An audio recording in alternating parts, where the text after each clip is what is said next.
आहेत उत्तम, शिवसेनेचे महाविकास आघाडीशी उत्तम संबंध आहेत आणि महाविकास आघाडीच्या नेत्यांशी राज ठाकरे यांचे उत्तम संबंध आहेत।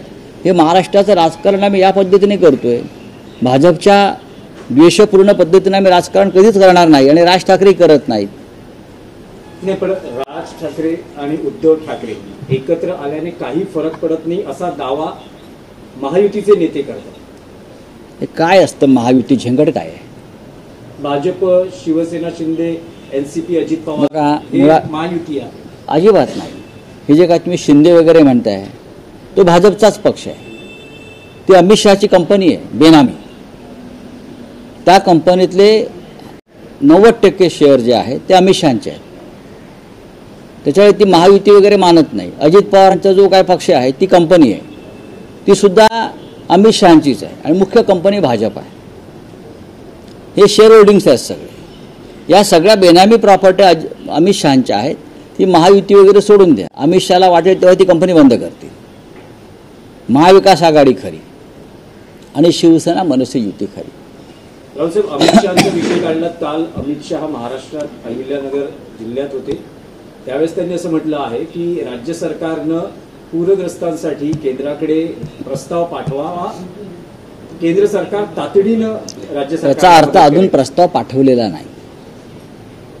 म्हणजे अमित शहानी काल देवेंद्र फडणवीस यांचा बुरखा फाडला, त्यांना तोंडावर आपटलं। म्हणजे अजूनही इतक्या दिवसानंतर सुद्धा राज्याचे मुख्यमंत्री देवेंद्र फडणवीस यांनी केंद्राकडे मदतीसाठीचा प्रस्ताव पाठवला नाही। तो पाठवा तर मदत मिळेल। म्हणजे एका अर्थानं अमित शहानी देवेंद्र फडणवीस एक अकार्यक्षम मुख्यमंत्री आहेत या बाबतीत, याच्यावर शिक्कामोर्तब केलं आहे।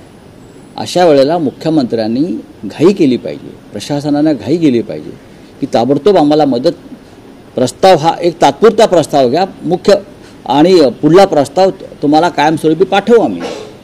पण अमित शहाने उघडं पाडलं सरकारला। याची कारणं मला माहीत नाहीत, पण माझं असं म्हणणं आहे की महाराष्ट्र सरकारने प्रस्ताव नसेल पाठवला, पण महाराष्ट्र पण तुमच्या देशातलाच एक भाग आहे ना। मग प्रस्तावाशिवाय तुम्ही मदत करू शकता। गुजरातला केलेली आहे। गुजरातला अशा प्रकारे ते वादळ कुठलं आलं होतं, तोकते काय फोकते बरं का, तेव्हा दिल्लीतून विमानात बसताना मोदींनी आणि शहांनी मदत जाहीर केली होती, हजारो कोटी रुपये। महाराष्ट्राला ती मदत तुम्ही का देत नाही? त्यासाठी तुम्ही प्रस्तावाची वाट का पाहताय? का एवढा तुमचा द्वेष महाराष्ट्राविषयी का तुमच्या मनात आहे? कोणता राग तुमच्या मनात आहे महाराष्ट्राविषयी? का शिवसेना तुमची अशी लढा देते आहे म्हणून? शिवसेना तुम्हाला मुंबईच्या लुटीमधला अडथळा ठरतोय म्हणून तुम्ही हे करताय का? मराठी माणसाशी तुम्ही अशा प्रकारे वाद निर्माण करताय?